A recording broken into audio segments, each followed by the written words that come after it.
This is something I've never shared. Okay. Even before this, and only Jerry Jones and Tammy would bear witness of this. We were kind of joking for about a year in the car about the seventh cow before it existed. That only happens at Morningside. I don't know. It happened on the way to the airport. So we have emails back and forth about the seventh cow. Didn't exist. Then, and I have an email a few days I sent to you before the first appearance of the first cow. So what happened is that on this day in autumn, suddenly the Associated Press, not Christian, not prophecy, they send forth an image to America, and the image is of the cow with the number 7 on its head. That's the image that goes through the world. Now, just to set it up for those who don't know, the biblical basis of this is this: that when God warned Egypt of the coming of 7 years of famine, the changing of seven again, Shemitah, 7 years of abundance to 7 years of famine, it's the Pharaoh who has the dream, and the dream is of the 7 cows and another 7 cows.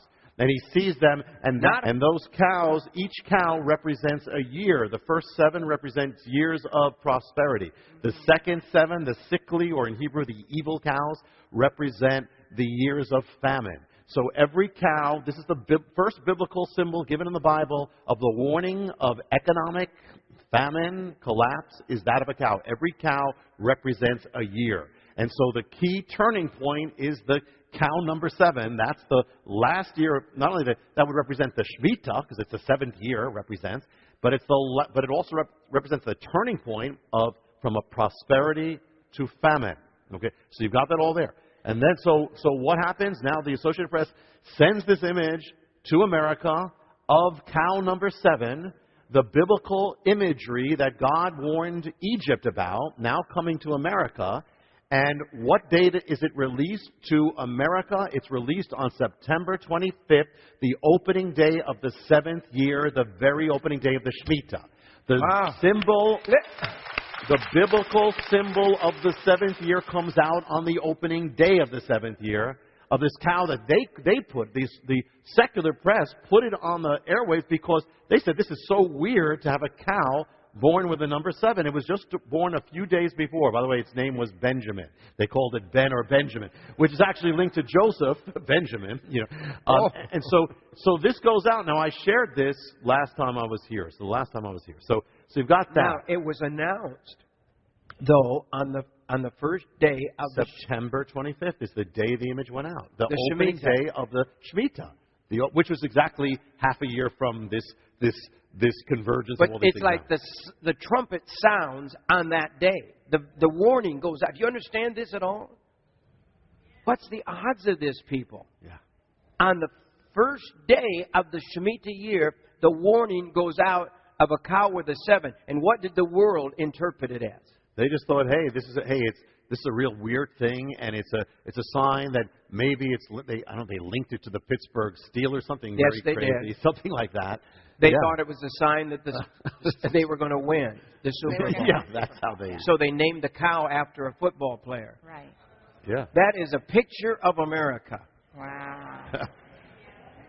We turn it all to pleasure and sports and fun or whatever. And just like missing the harbingers, missing another sign right here. I mean, and so, first of all, for a cow to have a number 7 to begin with, that's something. That's beyond. But then to have it on the day that the cow represents the 7th year. So you have, and that's not, it's the Shemitah. So here it goes out on that day. Now, I come here, and this is all part of God's, I believe, working. I'm sharing it with you here last time. And then it turns out, and I only know this because I watched the show. So it turns out 2 farmers from Texas, Hep and Pam, is that it? And they happened to turn on the Jim Baker show within 20 seconds of me sharing this. This is the man. Yeah. But Hep, you walk into your house. You just came home from doing shopping or something. You've been out. You walk in the house, and so he turns his TV on. If he would have been a few minutes later, he would have missed it. He was right at the end of where you were on talking about it. Yes. Yeah. And so he said, well, we have a cow like that. We have a calf that was just born. And then he looked. Yeah, and then what I saw here is that you looked at your records and you actually put the timing of the birth of the cow. And when you looked at the timing of the cow, it was born on September 25th, the same opening day of the Shemitah, the opening of the 7th year, same day. Not only is it enough to have a cow with the number 7, now there are 2 cows with the number 7, and both the same exact day. No one won. Do you know not one? I read all the newspapers clippings. I read everything about it. And all they thought it was a sign maybe that the Pittsburgh Steelers were going to win the Super Bowl. And no one had any spiritual inkling except they said, oh, it's weird. You know, that 7 is weird, you know. And then God gives a born-again calf, I guess. Because, well, at least the farmers are born-again people. Okay. They're our partners. They watch this show. Even that is the hand of God. Yeah. That it happened to be someone who's watching and part of the ministry, and Right. that's where it was shared. That's right. God did it so we wouldn't miss these things. What do Just you like with think, Rabbi? What do you think God's saying through this? I wanted to ask you. This is my first chance. One is the Bible speaks in the matters of judgment, there have to be 2 witnesses. Before the matter of judgment can be passed, there are 2 witnesses. Here there are 2 cows with the number 7 confirming, the second confirming, confirmation, 2 witnesses of this phenomenon. That's the first thing. Secondly, it's interesting because there are different types of cows. I mean, when one was male and one is female, one is a red heifer, on top of everything, red heifer, which is, That's a spiritual cow, right? Yeah. But that's a biblical. Yeah, but notice something it's kind of completes it all, because in the warning that was given to Egypt through the dream of Pharaoh, it wasn't just 7 cows, it was 14 cows. It was 2 sets of 7. 2 sets of 2 cows who are the 7th cow.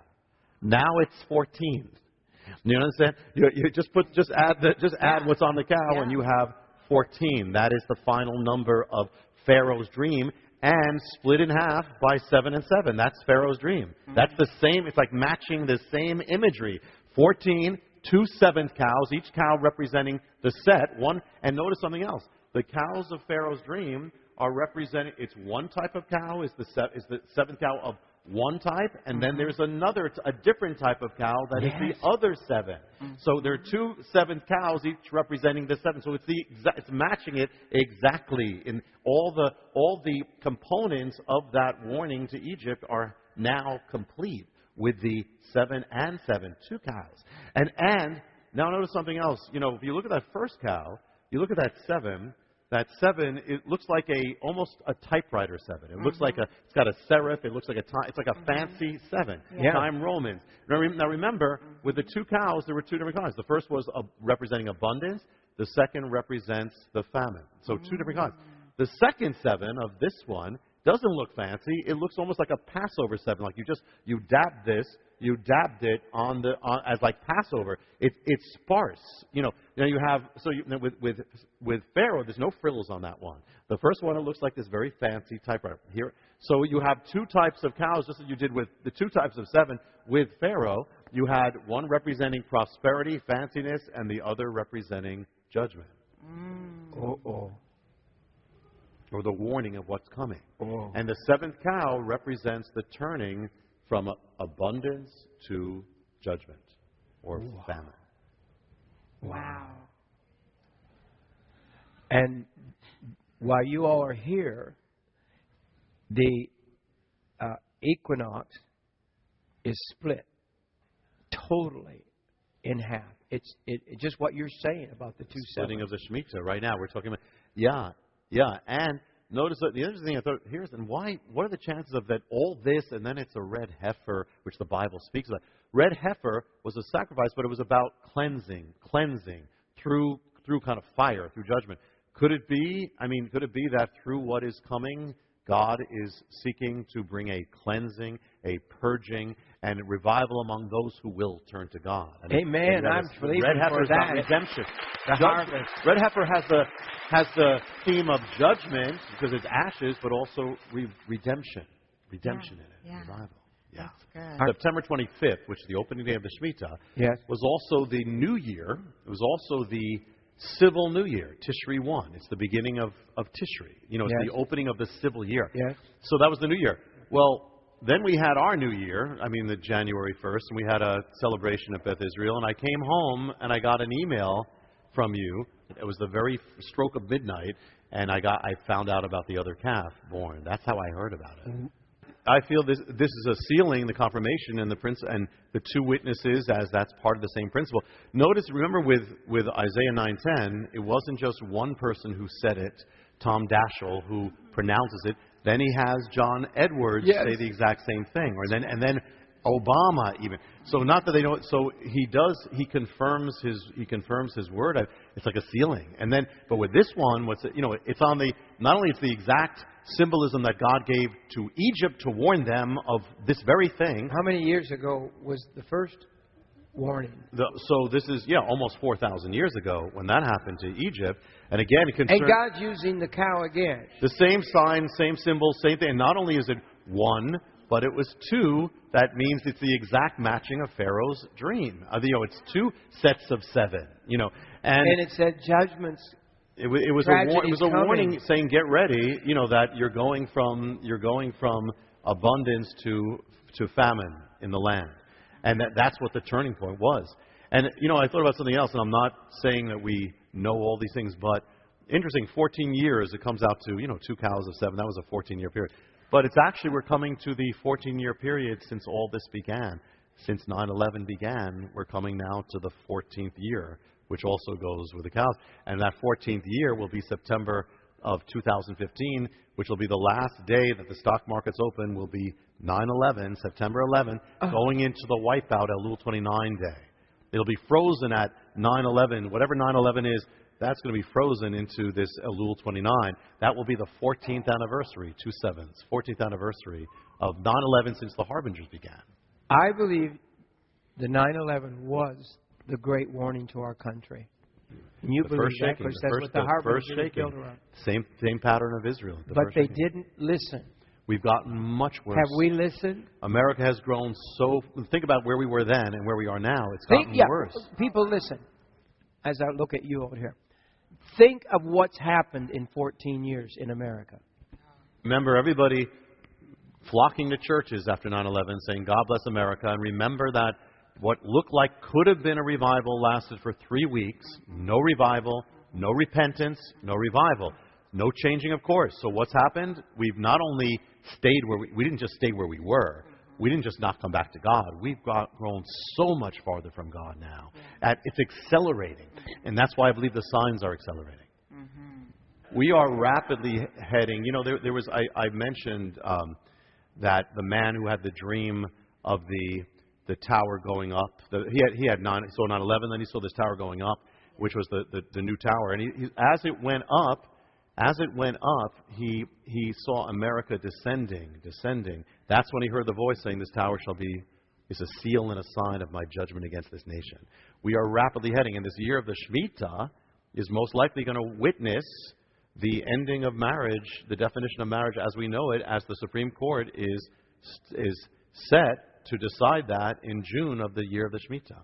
I believe without America is really in deep trouble, people. I believe we should prepare. I believe we ought to be ready, don't you? Yeah, the Bible says a wise man sees calamity coming and prepares. The first preparation, most important preparation for anyone is get right with God. That's the first thing. If you're not born again, get born again. That's the safest place to be, is inside Jesus. Safest place on earth. And if you are born again, get your life in Him. If there are things that shouldn't be there, get it in now. Yes. That's the thing. Then be wise. With everything else, be wise. Be wise. The Bible does it. We're talking about, here's the interesting thing. You're talking about Joseph. Joseph was the one, the key preparer in the Bible. He's the prepper. He's the one who prepared. Right. But it's interesting because the same sign of Joseph, who was the first preparer, has been now come to America, which is the cows, the 7 and the cows. Same thing. That was